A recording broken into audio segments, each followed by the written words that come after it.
In this lesson, as promised, we'll be setting up rendering for our location messages to render a link instead of showing the entire URL.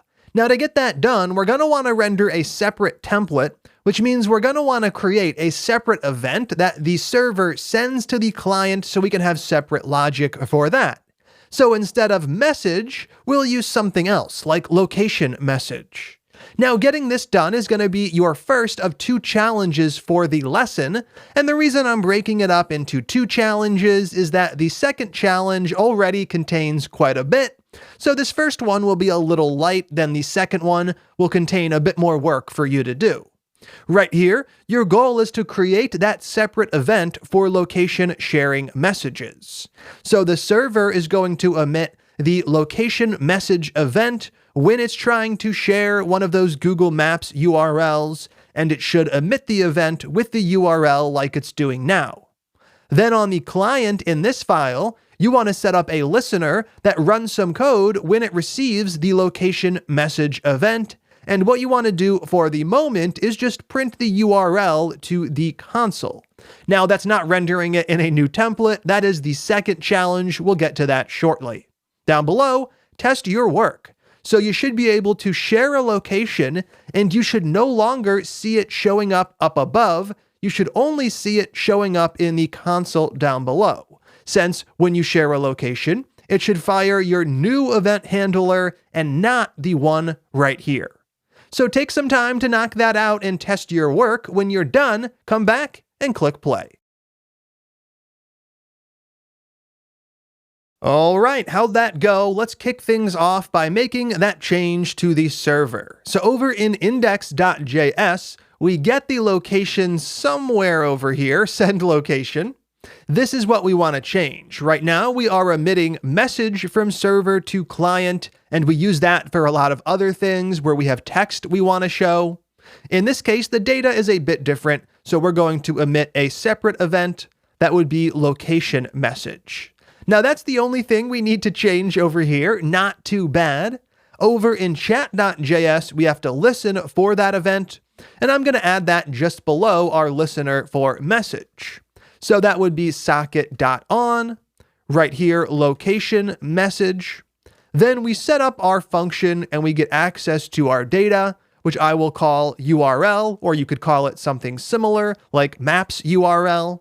And then down below, the only thing I wanted you to do was just print it to the console, so that's exactly what we'll do. Now with this in place, we can test our work. What I'm going to do is refresh the browser. I'll send a regular message and it works as expected.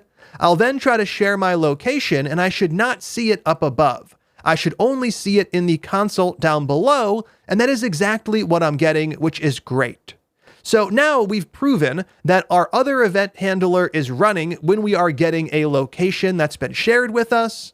And since we have separate code to run, we can render a separate template, including a link with custom text. And that is what we're going to focus on for the second of the 2 challenges.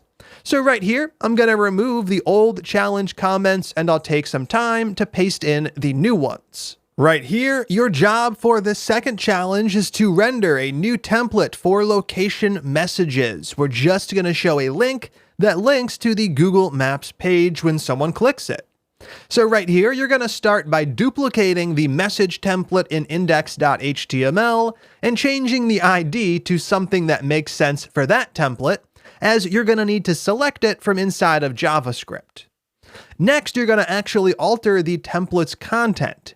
In that paragraph, what you're going to do is add a link using the A anchor element, and the text for the link will be static, something like my current location, and the URL, the href attribute, will be dynamic, so for the value of that, you want to make sure to use that curly braces syntax. Next up, you want to move into chat.js and select the template from JavaScript, and you want to render the template with the Google Maps URL. So the URL that I have right here, that should find its way into the href attribute for the link we're creating in the new template. Finally, you're going to make sure that template gets appended to the message list and you'll test your work. So over here, if I send off a text message, that should show up. If I send off my location, I should see a blue clickable link that brings me over to the Google Maps page. All right, take as much time as you need to get that done. I know there are quite a few steps. When you are done, come back and click play. How'd that go? Let's get to it by first creating that new template and setting it up with the link. So over in index.html, we'll be taking our current script element. I'll be copying it to the clipboard, and down below, we're going to go ahead and paste it in. And right here, we'll just do a little reformatting, bringing it back to what it was before. And we do have to change the ID so we can target these two separately. I'll call this one something like location message template. Perfect. Now, when it comes to actually altering the template, what I wanted you to do was to put a link inside. So for that, I would go ahead and set up an A tag, opening and closing it. And I would put the link text right in between the opening and closing tags. And for this one, something like my current location would get the job done, though you could have used different text that would have been perfectly fine. Now, the attribute you have to configure is href. This is the link where someone goes when they click that link. And in this case, we want them to go to a dynamic URL that'll be provided to the template, which means you needed to use this syntax right inside of these double quotes. So right here, 2 opening curly braces followed by 2 closing curly braces, and I will eventually pass in a URL value once I render this template. Now, with this in place, we're actually done, but there's one more change we can make. It wasn't part of the challenge. Right here, you can go ahead and set target equal to _blank. That's going to open the link in a new tab, which means that you won't leave the chat room. By default, the same tab will switch from the chat room over to Google Maps, which is probably not what you want. So take a moment to add that in. It's a nice user interface improvement. Next up, in chat.js, we can move on to step number 3. We have 1 and 2 done. We just have to select that template before we can render it. So right here, a new constant. I'm going to call this location message template, and I will grab it using document.querySelector. I'm going to select by ID, and the ID I just picked was location message template, and then we'll go ahead and use the inner HTML property. Perfect. Now that we have the template selected, it's time to actually render it. So down below, inside of on location message, we want to compile the template with the data and then get it showing up at the bottom of our list. So right here, a new constant HTML equals. Once again, we need to use mustache.render to render the template. That is the location message template. And remember, we said that we're going to pass in the URL, so we have to pass in our object with a URL value. Now we have a parameter with the same name up above, so we can use the shorthand syntax for that. And from here, all we need to do is to add this HTML to the document. So like we did above, that is messages dot insert adjacent HTML.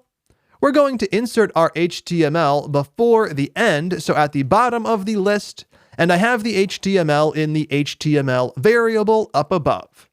Now with this in place, we should be all done and we can test our work. So what I'm going to do is remove the challenge comments right here. I'm going to save chat.js and make sure my other files are saved as well. And in the browser, I'm going to refresh things.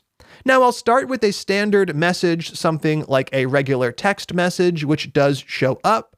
And don't worry, I'll show you how to disable the autocomplete since it doesn't really make sense for this field. We'll cover that a bit later. And then we're going to click send location to test our new functionality. Now it takes a little bit of time to get that location, but once it's fetched, we have our link. And if I click that, it brings me over to Google Maps in a separate tab. Over here, I still have my chat application in place, which is great. Now, the location over here is close enough to where I actually am. It is definitely pretty accurate. So now that we have this in place, we have a separate template rendering for those location messages. allowing us to render a nice link to the user as opposed to just dumping the URL text to the screen. With this in place, we are now done with the 2 challenges for this lesson, and we're going to continue on to the next lesson, where the focus is going to be on timestamps. We're going to talk about how we can set up timestamps for the messages and then get some useful time information for when all of the messages were sent. I'm excited to get to that, so let's go ahead and jump right in.